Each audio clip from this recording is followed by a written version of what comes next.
चलिए बढ़ते हैं आज की कहानी की ओर। दोस्तों, भूतों की कहानी सुनने में बहुत ही अच्छी लगती है, लेकिन जब वही कहानी आपकी जिंदगी के साथ घटे तो आप पर क्या बीतेगी, खैर आपका तो नहीं मालूम। जब मेरे साथ ऐसी घटना हुई तो मैंने अपनी मौत तो पक्की समझ ली थी, लेकिन किस्मत का भागी होने के कारण मैं तो बच गया। दरअसल हुआ कुछ यूं था कि मेरे गांव के पास में एक डायन का घर था। वो डायन बहुत ही बड़ी तांत्रिक थी, लेकिन उसके साथ ही वो संभोग की अभागी भी थी। उसने काफी लड़कों को अपने जाल में फंसाकर उनके साथ संभोग किया और उसके बाद उसने उन लड़कों को जान से मार दिया।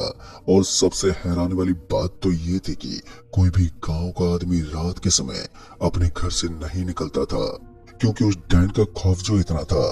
पर मैंने जोश में आकर के अपना होश गवा दिया। दरअसल लोग कहते हैं कि वो डायन बहुत ही खूबसूरत थी, जिसके चलते मैं लोगों की बातों में आ गया और उसके बाद मैं उस डायन को देखने के लिए रात में गया। मेरे साथ मेरा दोस्त संगम भी था और हम दोनों उस डायन को देखने के लिए गए, क्योंकि हम दोनों बहुत ही ज्यादा ठरके टाइप के थे, जिसके चलते हमने वो खतरनाक कदम उठाया। और उसके बाद जब हम उस डायन से मिले तो हमारे साथ एक ऐसी घटना हुई जिसे जानकर आप एक पल के लिए खौफजदा हो जाओगे। वो डायन हम दोनों को एक ऐसी जगह पर ले गई जहां पर जाकर हम दोनों ने अपनी जान को जोखिम में डाल दिया। उसने संगम के साथ बहुत गलत काम किया और उसके बाद उसने संगम की जिंदगी ऐसी कर दी जिसके बाद से वो अधमरी जिंदगी जी रहा है। तो दोस्तों, इस डायन की पूरी कहानी और साथ ही मेरे साथ क्या हुआ, ये हादसा सुनकर आप भी दंग रह जाओगे। ये बात 10 साल पहले की है, जब मैं गांव में रहा करता था। मेरा गांव उत्तर प्रदेश में है। मैं यूपी के एक छोटे से गांव ककोरिया का रहने वाला हूँ। गांव में तो आप लोगों को पता ही होगा कि पहले उन्नति ना के बराबर थी। उस वक्त मेरी उम्र यही 17 साल के आसपास होगी।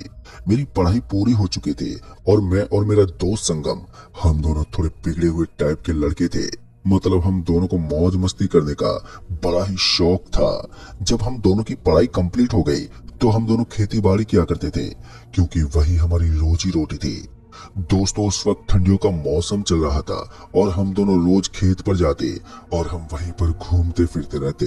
लेकिन फिर हमारे गांव में एक औरत रहने आई, लेकिन उसका घर हमारे गांव से बाहर था। वो औरत नहीं बल्कि वो डायन थी। लोग उसे डायन कहते थे क्योंकि वो जादू टोना करती थी। गांव वाले लोग उस डायन से बात नहीं करते थे और हम दोनों को भी उस डायन के घर के आसपास जाने से मना कर रखा था। वो डायन कभी अपने घर से बाहर नहीं निकलती थी। हमारे गांव में ये बात फैल रखी थी कि वो डायन रात के वक्त लोगों को शिकार बनाती है। वो उनके साथ बहुत ही गंदा काम करती है। जब हम दोनों ने लोगों के मुंह से ये बात सुनी तो हम दोनों को उनकी बात पर भरोसा ही नहीं हुआ, क्योंकि हम दोनों बातों पर नहीं बल्कि आंखों देखी पर भरोसा करते थे। हम दोनों ने उस डायन को देखा नहीं था, बस लोगों से उसके बारे में सुना था। सब कहते थे कि वो डायन रात के वक्त ही दिखाई देती है, दिन में वो अपने घर में रहती है, और जो कोई भी दिन में उस डायन के घर पर गया तो वो कभी वापस नहीं आ पाया। उस वक्त ये बात हम दोनों के अंदर एक सवाल बनकर रह गई थी कि ऐसा क्या है उस डायन के घर में जो वो लोगों को घर से आने नहीं देती। खैर अभी तक तो हमारे गांव से किसी के साथ भी ऐसा नहीं हुआ था। दूसरे गांव के लोगों के साथ ये सब हुआ था और उसी के चलते हमारे गांव वालों के अंदर ये दहशत बनकर रह गई थी, जिसके चलते कोई भी उस डायन के घर के आसपास नहीं भटकता था। और खासकर तो रात के वक्त एक दिन मैं और संगम अपने खेत पर थे और वहीं पर एक दूसरे गांव का लड़का हमारे पास आया और उसके बाद उसने बोला कि यार, क्या तुम्हें पता है यहाँ आसपास में एक डायन का घर है और वो लोगों के साथ संबंध बनाती है और उसके बाद वो उन्हें मार देती है। उस लड़के की ये बात सुनते हम दोनों सोच में पड़ गए कि ये लड़का क्या बोल रहा है। गांव वालों ने तो हमें कुछ और ही बताया और ये कुछ और बोल रहा है। संगम ने मुझसे कहा, यार भाई एक बात बता संगम, हम किसकी बात पर भरोसा करें। फिर जब संगम ने मुझसे ये कहा तो मैंने कहा, यार लगता है हमें खुद एक बार चलकर पता करना चाहिए आखिर ये डायन दिखती कैसी है। जैसे मैंने संगम से ये बोला तो उसके बाद उस लड़के ने कहा, भाई वहां जाने की गलती मत करना, नहीं तो तुम्हारे साथ भी क्या हो जाए कुछ भी नहीं मालूम है। अब उसकी बात सुनते मैंने उससे बोला, तो उस चीज की चिंता मत कर, हम कौन सा उससे लड़ने जा रहे हैं, हम तो बस ये देखना चाहते हैं कि वो डायन दिखती कैसी है। जब मैंने उस लड़के से ये कहा तो उसके बाद उसने कहा, सोच समझ कर ही जाना भाई, ये तो कुछ भी हो सकता है। और ये कहकर वो वहां से चला गया। वो लड़का हमारी उम्र का था, इसलिए हम दोनों ने उस लड़के को ज्यादा कुछ नहीं बताया कि हम क्या करने वाले हैं, क्योंकि अगर हम उससे सारी बात बता देते तो वो लोगों को बता देता। दरअसल हम दोनों ने उस डैन से मिलने का सोचा, क्योंकि हम दोनों ने कभी भी वो डैन देखी नहीं थी। हम दोनों को भूत प्रेत में बहुत ही दिलचस्पी थी, जिसके चलते हमें ये अच्छा मौका भी मिला था। अभी मैं यही सब सोच ही रहा था कि तभी संगम ने कहा, भाई चुपचाप किसी बहाने से घर से बाहर निकलकर रात के लगभग ठीक 11 बजे घर से निकलना होगा, क्योंकि उस वक्त सब लोग सोए हुए होते हैं। और उसके बाद हम उस डैन के घर में जाएंगे और जाकर देखेंगे कि आखिर ऐसा क्या है उस डैन के अंदर जो लोग डरते हैं उससे। उस वक्त हम दोनों ने ये सारी बात की और रात को जाने का प्लान बनाया। हम दोनों घर पहुंचे और उसके बाद हम दोनों रात के ठीक 11 बजे अपने घर से निकले।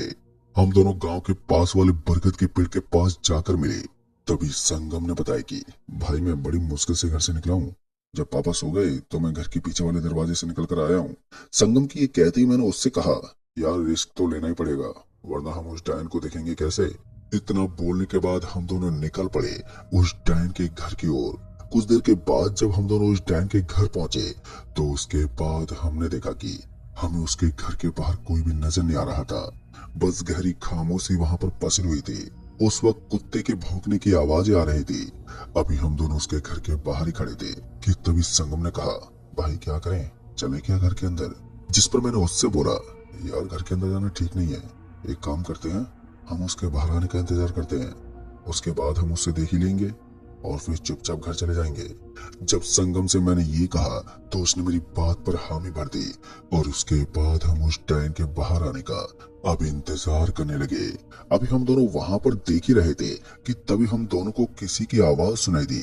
वो आवाज बहुत ही मीठी थी, जैसे कि कोई लड़की हम दोनों का नाम पुकार रही थी।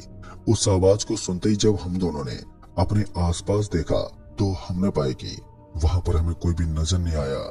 अभी हम दोनों उसी आवाज के बारे में चर्चा कर ही रहे थे कि तभी हमने देखा कि सामने उस डैन के घर का दरवाजा एकदम से खुल गया और उसके बाद उसके घर से एक तेज आवाज का झोंका हमारे शरीर पर आकर लगा, जिससे हम दोनों घबरा गए, क्योंकि वो हवा का झोंका बहुत ही ठंडा था और उसके साथ ही उस घर से चमगादड़ भी बाहर निकले, जिससे हम दोनों और घबरा गए।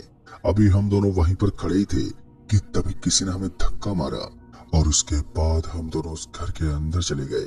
घर के जाने के बाद हमने देखा कि उस घर में बहुत ही पुरानी चीजें रखी हुई थी, जिसे देखकर ऐसा लग रहा था जैसे कि ये घर काफी साल पुराना है। लेकिन हम दोनों इस बात से हैरान थे कि हम दोनों को धक्का किसने मारा।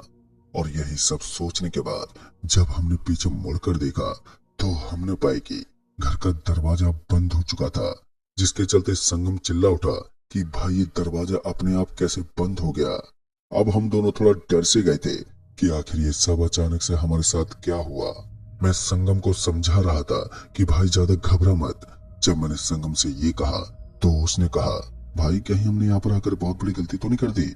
जैसे ही संगम ने मुझसे ये बोला तो मैंने उसे समझाते हुए कहा, भाई जिस काम के लिए आए हैं उस काम को करके ही जाएंगे, हम उस डैन को देख कर ही रहेंगे। आखिर देखें तो सही वो दिखती कैसी है। वैसे भी हमने इतना बड़ा जोखिम उठाया है तो उसके लिए तो हमें ये देखना ही पड़ेगा। संगम के ये सब सोचने के बाद हम दोनों आगे बढ़े और उसके बाद जब हम दोनों उस घर के और भी अंदर गए तो उसके बाद हमने जो देखा उसे देखकर तो हमारी आंखें फटी की फटी रह गई। दरअसल हमने देखा कि उस घर के अंदर तो जंगल सा बना हुआ था और उसके साथ ही वहां पर एक कुआं भी था, जिसे देखकर लग रहा था जैसे कि ये कुआं बहुत ही पुराना हो, क्योंकि उस कुएं के पास जब हम दोनों गए थे तो वहां पर जाली लगे हुए थे। अभी हम दोनों उस कुएं के अंदर ही देख रहे थे कि तभी एकदम से किसी की आवाज मेरे कानों में पड़ी और उसके बाद जब मैंने उस आवाज की तरफ मुड़कर देखा तो मुझे वहां पर कोई भी नहीं दिखा। किसी के नजर न आने पर जब मैंने संगम की ओर देखा तो मैंने पाया कि संगम वहां पर था ही नहीं। संगम को वहां पर ना पा करके अब मेरे तो होश उड़ गए। मैं बहुत ही ज्यादा डर गया था। मुझे कुछ भी समझ में नहीं आ रहा था कि संगम गया तो गया कहाँ। दोस्तों अभी मेरी निगाह संगम को ढूंढ रही थी कि तभी संगम की आवाज मुझे सुनाई दी। संगम की आवाज सुनते मेरे कानों को बहुत ही राहत मिली, लेकिन मैं इस बात से परेशान था कि संगम की आवाज मुझे चारों ओर से सुनाई दे रही थी, जिससे मुझे ये समझ में नहीं आ रहा था कि संगम की आवाज किस ओर से आ रही है। अभी मैं आवाज को ध्यान से सुन रहा था कि तभी उसकी आवाज आनी बंद हो गई। उसकी आवाज को एकदम से बंद होता देख मैं तो बहुत ही घबरा गया, और जब मैं उसे ढूंढने के लिए आगे बढ़ा कि तभी किसी ने मेरे कंधे पर हाथ रखा। कंधे पर हाथ देखकर मैं बहुत ही ज्यादा घबरा गया, और जब मैंने डरते डरते पीछे मुड़कर देखा तो मैंने पाया कि मेरे पीछे संगम खड़ा हुआ था। संगम को देखकर मैं बहुत ही ज्यादा खुश हुआ, लेकिन जब मैंने उसकी हालत देखी तो उसके बाद तो मुझे कुछ भी समझ में नहीं आया कि उसकी ये हालत आखिर कैसे हुई। मैंने संगम से उसकी हालत की वजह पूछी तो उसने बताया कि उस डायन ने उसके साथ संभोग किया है, और उसके बाद वो अचानक से गायब हो गई। वो डायन देखने में तो बहुत खूबसूरत थी, लेकिन जैसे उसने उसके साथ गलत काम किया तो उसकी रूह बहुत ही भयानक बन गई। संगम की ये बात सुनने के बाद तो मेरे हाथ पैर के रोंगटे खड़े हो गए, क्योंकि संगम की हालत अब बहुत ही ज्यादा खराब होने लगी थी। जिसके चलते मैंने संगम से कहा, भाई भाई चल यहाँ से निकलते हैं, हमारे यहाँ से निकलना ही अच्छा होगा, नहीं तो हम दोनों भी उन लोगों की तरह मारे जाएंगे। यही सब सोचने के बाद जैसे हम दोनों आगे बढ़े कि तभी वो डायन हमारे सामने आ गई। उस डायन को देखते मेरी दिल की धड़कनें बहुत ही तेज हो गई, क्योंकि वो थी इतनी भयानक। अभी हम उस डायन को देख ही रहे थे कि तभी उस डायन ने कहा, तुमने यहाँ पर आकर बहुत बड़ी गलती कर दी है। जैसे उस डायन ने ये कहा कि तभी संगम ने बोला, भाई लगता है आज हम भी उन लोगों की तरह मारे जाएंगे, क्योंकि उस लड़के ने सही कहा था। संगम की ये बात सुनते मैंने उससे बोला, हम इतनी जल्दी हार नहीं मान सकते। और जब मैंने संगम से ये कहा तो उसने कहा, भाई तो हम यहाँ से निकले कैसे। संगम की बोलते ही मैंने उससे कहा, लोग मैं कुछ सोचता हूँ। उस समय मेरा शरीर कांप रहा था, क्योंकि एक तो वो डायन हमारे सामने खड़ी थी, और ऊपर से मेरे दिमाग को कुछ भी सूझ ही नहीं रहा था कि मैं आखिर करूँ तो करूँ क्या। अभी मैं यही सब सोच ही रहा था कि तभी मुझे याद आए कि मैं गंगा जल साथ में लेकर आया था। मैं घर से चुपचाप गंगा जल को उठा लाया था, क्योंकि मैंने सुना था कि भूत पिशाच गंगा जल से बहुत डरते हैं। इन्हीं सब बातों को सोच करके मैं गंगा जल लेकर आ गया था। मैंने ये बात संगम को भी नहीं बताई थी, इसलिए जब मुझे याद आया तो मैंने संगम से कहा, अब हम बच जाएंगे क्योंकि मेरे पास गंगा जल है। और जब मैंने संगम से ये कहा तो उसने बोला, भाई जल्दी कुछ कर, मेरी हालत खराब होती जा रही है। संगम की ये बात सुनते मैंने फौरन ही गंगा जल निकाला, और उसके बाद मैंने बोतल का ढक्कन खोला, और उसके बाद अपने हाथों में गंगा जल को लिया। फिर उसके बाद उस डायन के ऊपर फेंक दिया।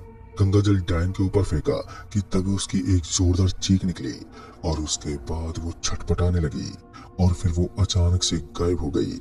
उसके गायब होते ही हम दोनों सीधा वहां से भागे, और उसके बाद हमने उस गंगा जल को उस डायन के घर के दरवाजे पर भी डाल दिया, जिसके बाद वो दरवाजा खुल गया और हम सीधा अपने घर पहुंचे। फिर हम दोनों ने जब ये बात घर वालों को बताई तो उन्होंने हमें बहुत खरी खोटी सुनाई, और फिर कभी भी उसके बाद से हम उस डायन के घर से नहीं गुजरे, क्योंकि संगम के साथ जो हुआ उसके बाद संगम बस एक अधमरी जिंदगी जी रहा है, जिसका दुख मुझे आज भी है। तो दोस्तों इस कहानी में बस इतना ही। कहानी आपको पसंद आई हो तो वीडियो को लाइक शेयर कमेंट जरूर कर दें।